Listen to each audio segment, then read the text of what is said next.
وَلْتَكُنْ مِنْكُمْ أُمَّةٌ يَدْعُونَ إِلَى الْخَيْرِ وَيَأْمُرُونَ بِالْمَعْرُوفِ وَيَنْهَوْنَ عَنِ الْمُنْكَرِ وَأُولَئِكَ هُمُ الْمُفْلِحُونَ. Allah suruh Berbekallah kalian supaya kalian bahagia. Setiap ada nikmat kalian bersyukur. Setiap kalian mendapatkan cobaan kalian bisa bersabar. Kalian bisa lalui dunia ini. Kalian rindu dengan akhirat. Dan ketahuilah, sebaik-baik bekal ketakwaan. Dan hanya bertakwa kepada wahai orang-orang yang berakal. Baik. Ayat ini menyuruh kita untuk bertakwa. Pertanyaan kecil sekarang, saya mau tahu dulu, apa keutamaannya takwa? Apa janji Allah di situ? Teman-teman sekalian, saya pribadi kadang-kadang dengan mungkin keterbatasan ilmu saya buka Mu'jam Al-Fat Al-Quran, saya cuma hitung saja, baru saya hitung secepat waktu yang Allah mudahkan. Saya temukan takwa itu dengan beragam macam termnya dalam Al-Quran. Jadi ada ittaqi, ittaqu, muttaqin, muttaqun, dan at-taqwa itu kurang lebih 226 kali diulangi dalam Al-Quran. Saya tidak temukan ada keutamaan ibadah yang sebanyak ini, teman-teman sekalian. Ada yang puluhan, ada yang ratusan disebutkan, tapi takwa 226 kali. Jumlah yang sangat banyak ini, dan itu takwa adalah ibadah karena Allah suruh tadi kan, berbekallah, dan sebaik-baik bekal adalah takwa. Berarti dia punya keutamaan. Apa keutamaannya? Coba kita dengarkan teman-teman dan renungi baik-baik keutamaan-keutamaan ini. Tentu kalau kita mau bahas 226 ayat tidak bakal selesai. Tapi saya coba angkat teman-teman sekalian di dua surah. Surah yang pertama itu kurang lebih ada 4 ayat, surah kedua 1 ayat. Surah yang pertama teman-teman, surah At-Talaq, surah nomor 65, dimulai dari ayat 2 sampai ayat 5. Dan subhanallah di ayat ini 4 ayat, ayat 2, ayat 3, ayat 4, ayat 5 berurutan semua disebutkan masalah takwa. Keutamaannya, wa'adnya, janji Allah di situ. Saya bacakan di akhir ayat surah 2 atau ayat 2 maaf surah At-Talaq.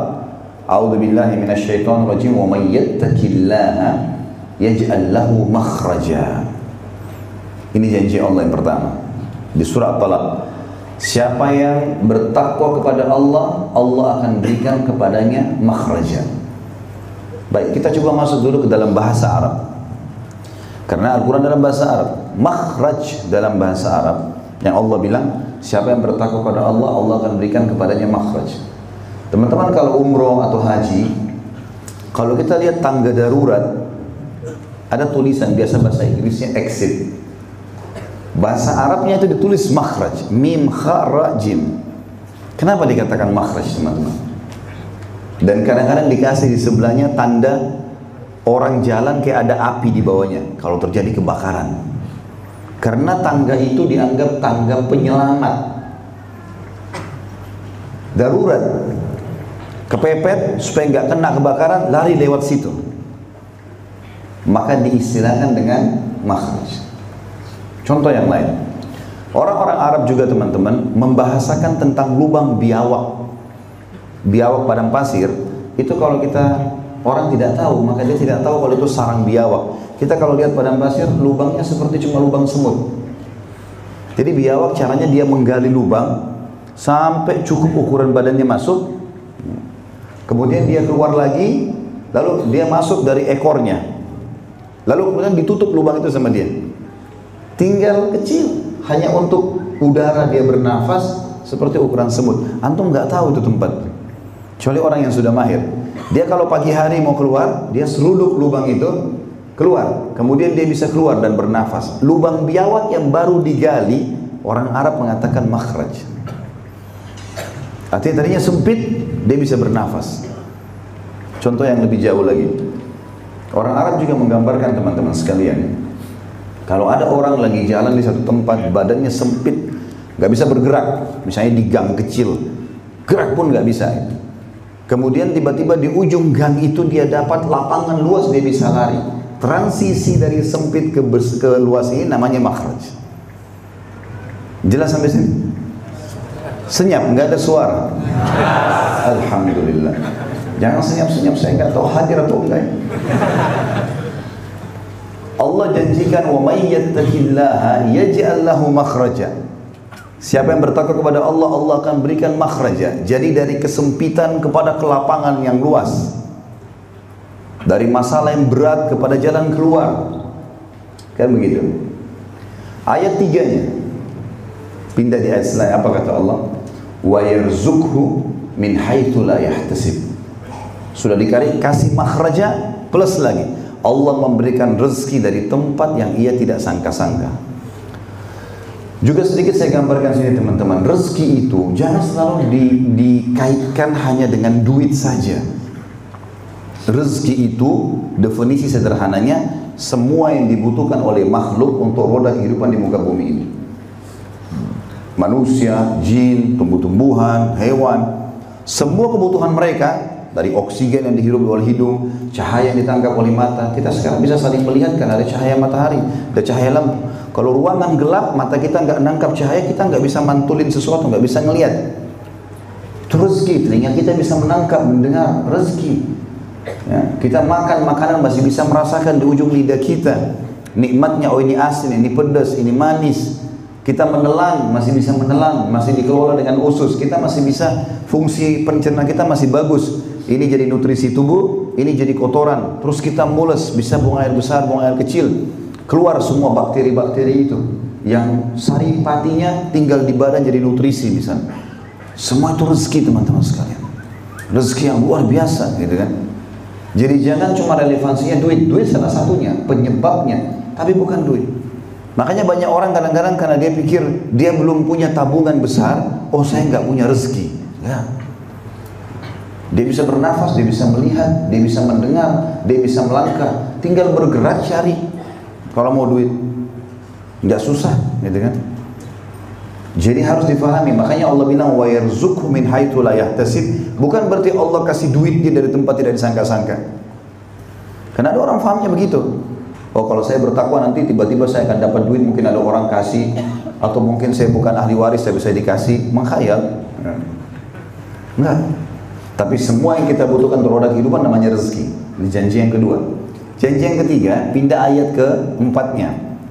Di akhir ayat 4 Allah mengatakan wa may yattaqillaha yaj'al min amrihi yusra. Siapa yang bertakwa kepada Allah, Allah akan jadikan seluruh perkara hidupnya mudah. Kata ulama tafsir, ayat 4 ini punya relevansi sama ayat 2. Ayat 2 tadi menjelaskan makhraja, jalan keluar. Tapi belum ada penekanan dari Allah, jalan keluar itu mudah atau sulit.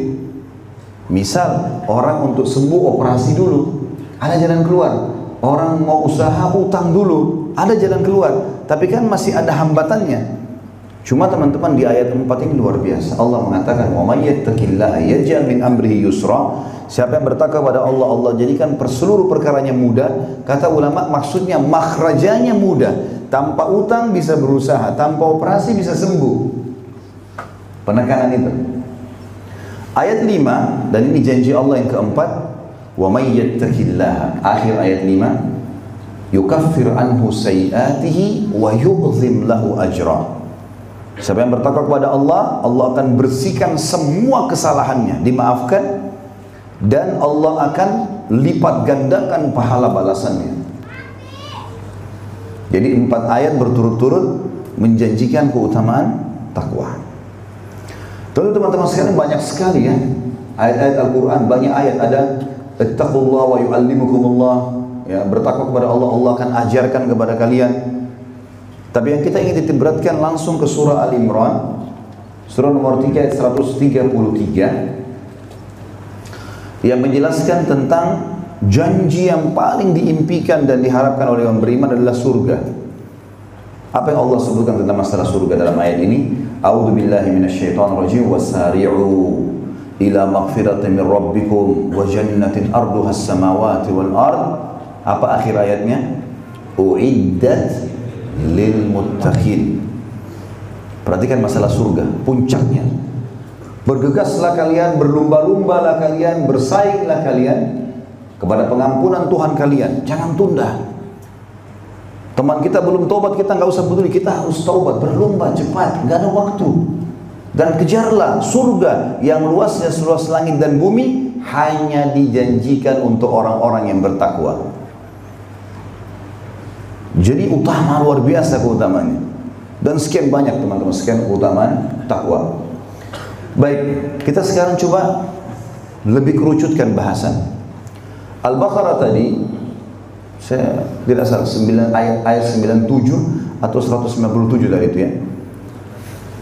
197 sudah dicek. Baik, itu menyuruh kita untuk menjadikan takwa sebagai bekal.